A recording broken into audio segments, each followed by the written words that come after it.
तीनों ही घबराहट में आ चुके थे। दामोदर, जो कि हर एक मुसीबत से अभिनव को बचाता आया था, वो लोग उसी अभिनव को उसके ही सामने कैसे मार सकते थे। अभी अभी जब दामोदर अंदर आया था तो पृथ्वी ने अभिनव के ऊपर बंदूक तानी हुई थी। वो अच्छी तरह जानता था कि दामोदर ने ये जरूर देख लिया होगा। भले ही पृथ्वी अम्मा जी को खुश करना चाहता था, लेकिन वो भी अच्छी तरह जानता था कि असली पावर दामोदर के हाथ में ही थी। अचानक ही घबराहट के मारे पृथ्वी के हाथ से बंदूक नीचे गिर गई।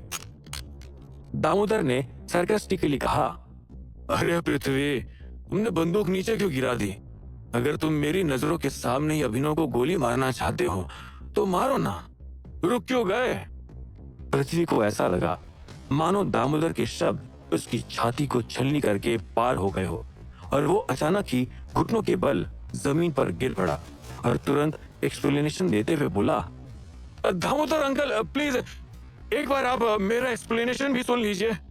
ऐसा एक्सप्लेनेशन? किस बात का एक्सप्लेनेशन? हाँ तुम तो गढ़वाल परिवार के हीरो हो, हीरो जिसने मिडल ईस्ट की वॉर में बहुत बड़ा कंट्रीब्यूशन किया है। तुम तो एक हीरो की तरह आज घर आए हो, फिर उसके बावजूद भी तुम्हें एक्सप्लेनेशन देने की जरूरत है? दामोदर ने भौं सिकुड़ते हुए कहा और फिर मुस्कुराते हुए अम्मा जी की तरफ देखकर बोला, अम्मा जी अभी मेरी इस बात से जरूर एग्री करेंगी, क्यों? जब अम्मा जी दामोदर का सार्केज्म नहीं सह पाई तो उन्होंने चिल्लाकर कहा, दामोदर, तुम ये सब कुछ केवल इसलिए कर रहे हो ना क्योंकि मैं बुढ़ापे की वजह से कमजोर हो चुकी हूँ? और अगले ही पल अभिनव की तरफ दांत पीसते हुए उंगली से इशारा करके बोली, तुम बुरी तरह घायल थे, इसलिए मैंने टेम्पररीली गढ़वाल परिवार का चार्ज अपने हाथों में ले लिया था। लेकिन तुम्हारा ये मुंह लगा अभिनव यहाँ आया और आते इसने ऋषिराज की टांग तोड़ दी, पुखराज को भी बुरी तरह घायल कर दिया। देखो, खुद देखो। फिर भी मैंने बड़ा दिल दिखाते हुए जब इसे यहाँ बुलाकर सारा मैटर सॉल्व करने के लिए कहा तो माफी मांगने की बजाय इसने मेरे ऊपर पिस्तौल उठा ली। ये मुझे मारना चाहता है और इसके बावजूद भी तुम इसे बचाने की कोशिश कर रहे हो। ये सुनकर दामोदर हैरान होकर बोला, ओह तो ये बात है। और अगले ही पल वो अभिनव की ओर देखने लगा। अभिनव ने भी हाथ में पकड़ी हुई पिस्तौल को नीचे फेंक दिया और अम्मा जी की आंखों में घूरते हुए बोला, मैं केवल दामोदर अंकल का हाल चाल पूछने आया था, लेकिन जैसे मैं एंट्रेंस से अंदर घुसा ऋषिराज ने मुझे वहीं से वापस भगाने की कोशिश की, ये कहकर कि मैं एक बास्टर्ड हूँ, वो भी कई सारे विजिटर्स के सामने। क्या मुझे ये इंसल्ट चुपचाप सहनी चाहिए थी? हाँ? अपने भाई जब मैं कॉरिडोर में से होते हुए अंदर आया तो पुखराज ने मुझे मारने की कोशिश की। क्या मुझे इस बात का जवाब नहीं देना चाहिए था? हाँ? और जब मैं फाइनली अम्मा जी के कहने पर मेडिटेशन हॉल में आया तो मुझे दामोदर अंकल से मिलने देने के बजाय अम्मा जी ने मेरे ऊपर अपने बॉडीगार्ड से हमला करवाया, मुझे बास्टर्ड कहा, 50,000 के लग्जरी मेरी उत्तराधिकारी की सीट इस पृथ्वी को देने की बात की, तो क्या मैं अपनी सेल्फ रिस्पेक्ट भूलकर चुपचाप सब कुछ सहता रहूं? कभी नहीं। अभिनव की ये 3 सवाल पूरे कमरे में सन्नाटा कर गए। न अम्मा जी और न ही पुखराज इस बात का कोई जवाब दे सकते थे। उन दोनों के चेहरे पीले पड़ चुके थे। अभिनव ने दहाड़ते हुए आगे कहा, तुम सब लोग मुझे इस तरह ट्रीट करते हो जैसे कि मैं तुम लोगों का कोई गुलाम हूं, कोई कमजोर हूं जिससे आसानी से बुली किया जा सके। ये भगवान बुद्ध शायद तुम्हें एक बार को माफ कर दे, लेकिन मेरे अंदर इतना पेशेंस नहीं है। मैं चुपचाप मरने वालों में से नहीं हूं। अम्मा जी अभिनव के बार बार पूछे जा रहे सवालों से परेशान होकर चिल्ला उठी और बोली, तुम बहुत ही ज्यादा घमंडी हो, इसलिए तुम्हें मरना ही चाहिए। इसे सचमुच में मार देना चाहिए। बिल्कुल मार देना चाहिए, मुझे भी यही लगता है। अचानक दामोदर जोरदार आवाज में हामी भरते हुए बोला, जिसकी वजह से अम्मा जी कंफ्यूज हो गई। लेकिन अगले पल दामोदर के चेहरे पर गुस्सा छा गया और वो बोला, जिस किसी ने भी मेरे बेटे जैसे अभिनव को ह्यूमिलिएट किया, घर के अंदर आने से रोका, उससे मिलने से रोका, उसे मार ही देना चाहिए। ये सुनकर अम्मा जी का बूढ़ा शरीर कांप उठा और उनका गला बिल्कुल सूख गया। दामोदर उनका नाम लिए बिना ही उनको मार देने की धमकी दे रहा था, ठीक उसी तरह जिस तरह पिछली बार जज स्वामी के क्लब के अंदर बैम्बू कोर्टयार्ड में दामोदर ने किया था। पुखराज और पृथ्वी दोनों ही डर के मारे कांप रहे थे और कुछ भी बोलने की हिम्मत नहीं रखते थे। वो जानते थे कि जब दामोदर अम्मा जी जैसे रिस्पेक्टेड और पावरफुल फैमिली मेंबर के बारे में इस तरह की बातें कर रहा था तो उन दोनों की तो कोई औकात ही नहीं थी। दामोदर ने अनाउंस करते हुए कहा, अभिनव किसी की भी बकवास सहन नहीं करेगा। तुम लोगों की बदतमीजी और बदसलूकी की वजह से उसने रिएक्ट किया, तो क्या गलत किया? अम्मा जी, अगर कोई आकर आपके साथ ऐसा सलूक करेगा तो क्या आप चुपचाप अपना सिर नीचे झुका लोगी या अपनी सेल्फ रिस्पेक्ट के लिए उससे लड़ोगी? दामोदर के ये शब्द बहुत ही तीखे और चुभने वाले थे, जिसकी वजह से अम्मा जी ने दांत पीस लिए। अम्मा जी को लगने लगा था कि उनके मुंह से खून की उल्टी हो जाएगी।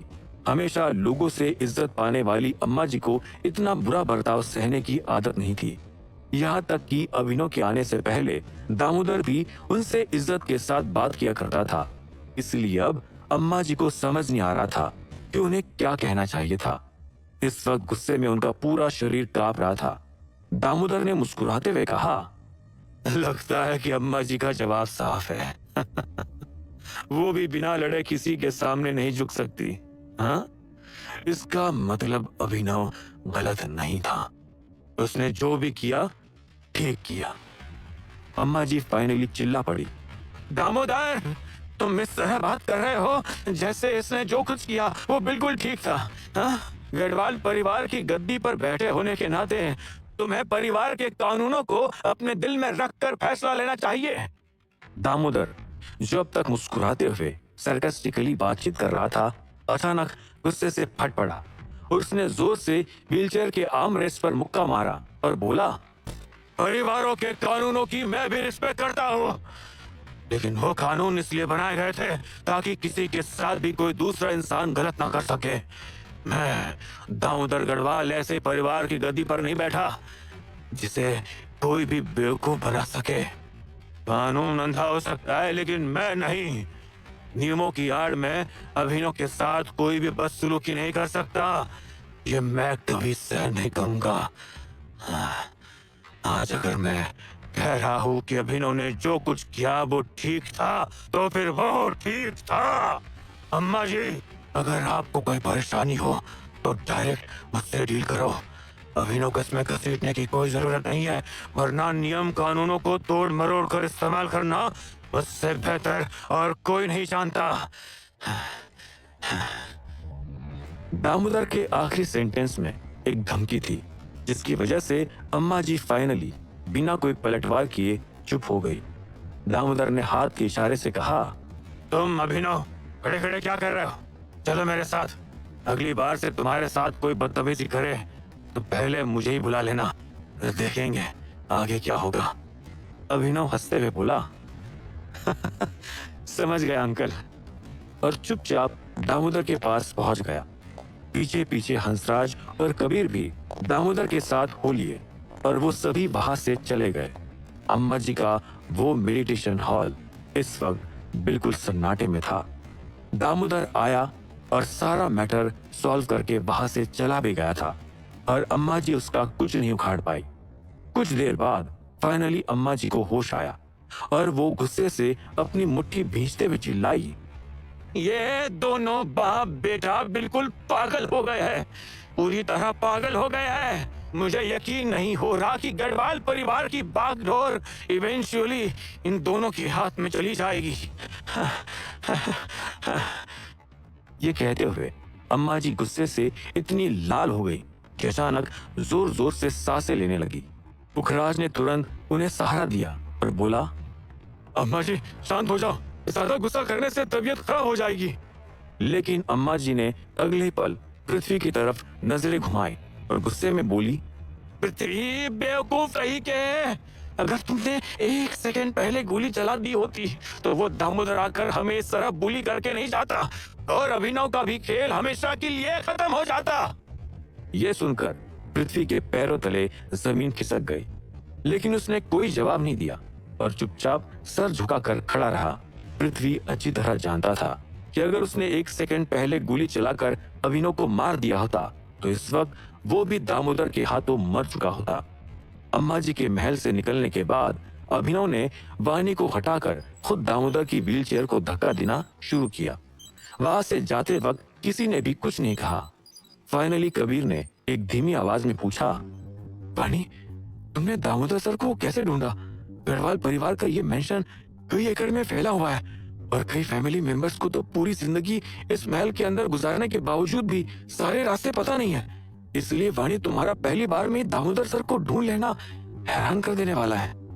और तो और, जब से दामोदर के ऊपर हमला हुआ था तब से पूरे महल की सिक्योरिटी भी बहुत टाइट थी। बिना कबीर या हंसराज के वाणी का कहीं भी आना जाना आसान नहीं था। वाणी ने मिस्टीरियसली स्माइल करते हुए कहा, दामोदर सर के पास पहुंचने में किसी ने मेरी मदद की। कबीर ने हैरान होकर पूछा, किसने? तभी हंसराज ने कबीर को तिरछी निगाहों से देखकर कहा, कबीर, अगर वाणी नहीं बताना चाहती तो जबरदस्ती मत पूछो। गढ़वाल परिवार में भले ही कई लोग हैं जो अभिनव से नफरत करते हैं, लेकिन पूरा परिवार खराब नहीं है। कुछ अच्छे लोग भी हैं जो चुपके से अभिनव की मदद करना चाहते हैं। ये सुनकर कबीर चुप हो गया, लेकिन अभिनव ने भी ये बातें सुन ली थी। हालांकि उसे कोई फर्क नहीं पड़ा। बहुत लंबे समय पहले हंसराज ने अभिनव को बताया था कि गढ़वाल परिवार को समझना आसान नहीं था, क्योंकि वो बाकी परिवारों की तरह केवल एक मेन फैमिली के बच्चों को ही उत्तराधिकारी बनाए, ऐसा नहीं था। उनके पूर्वजों में सभी भाइयों के बच्चे गद्दी पर बैठ सकते थे। इसीलिए परिवार में इनर पॉलिटिक्स बहुत ज्यादा चलती थी और सबसे बड़ा नियम जो लोग मानते थे वो ये कि दुश्मन का दुश्मन दोस्त होता है। तभी अचानक दामोदर ने अभिनव को देखते हुए कहा, अभिनव, अगर अभी थोड़ी देर पहले मैं पहुंचने में देरी कर देता तो क्या तुम सचमुच अम्मा जी को मार डालते? अभिनव एक पल के लिए चुप रहा और बोला, पहले की बात होती तो मुझे खुद भी नहीं पता होता कि मैं क्या करने वाला था, लेकिन अब मैं जानता हूं। दामोदर कंफ्यूज होते हुए बोला, क्या मतलब? अभिनव ने मुस्कुराकर जवाब दिया, अगर पहले वाला अभिनव होता तो मैं किसी तरह मुसीबतों को अवॉइड करते हुए अंदर घुसने की कोशिश करता। उस वक्त मैं बहुत सॉफ्ट हुआ करता था। हो सकता था कि ऋषिराज मुझे गेट से वापस भगा देता, लेकिन मुझे किसी ने एक सच्चाई बताई है। गढ़वाल परिवार में लोग भले ही बहुत नोबल और शरीफ दिखे, लेकिन अंदर से वो सभी राक्षस हैं और उन्हें हराने के लिए मुझे उनसे भी बड़ा राक्षस बनना पड़ेगा। यह सुनकर दामोदर के चेहरे पर एक मुस्कुराहट छा गई और वो बोला, क्या रंजय ने तुम्हें यह सब कुछ सिखाया है? यह सुनकर अभिनव हैरान रह गया और बोला, लेकिन आपको कैसे पता? दामोदर एक पल आंखें बंद करके कुछ सोचने लगा, मानो अपने पास्ट को याद कर रहा हो, और फिर मुस्कुराते हुए बोला, रंजय ने जो कुछ तुम्हें बताया है कई मायनों में वो सब कुछ सच है, लेकिन ये पॉइंट ऑफ व्यू बहुत ज्यादा एक्सट्रीम है। इस वक्त तुम जिस कंडीशन में हो, मुझे लगता है कि ये एक्सट्रीम पॉइंट ऑफ व्यू तुम्हारे लिए सबसे ज्यादा कारगर है। एक ऐसा मामला है जहां पर मैं भी रंजय के आगे हार मानता हूं। अभिनव आंखों में क्यूरियोसिटी लेकर बोला, आपका क्या पॉइंट ऑफ व्यू है अंकल? दामोदर ने जवाब दिया, तुम जो भी एक्शन लो उसका इंटेंशन तुम्हारे दिल में हमेशा सही होना चाहिए। तुम्हें सिचुएशन की गहरी अंडरस्टैंडिंग होनी चाहिए। राजा बनना केवल दूसरों पर हुक्म चलाना नहीं है, वो काम तो एक टायरन भी कर सकता है। एक राजा को चाहिए कि वो लोगों के दिलों में डर के साथ साथ रिस्पेक्ट भी पैदा कर सके। उसका एक बड़ा दिल भी होना चाहिए जो दूसरों को माफ करने की हिम्मत रखता हो। ये सुनकर अभिनव भोए सिकुड़ते हुए बोला, मैं कुछ ठीक से समझा नहीं। दामोदर मुस्कुराते हुए बोला, अगर दुश्मन मक्कार है तो उसे मार देना एक राजा की समझदारी है। अगर दुश्मन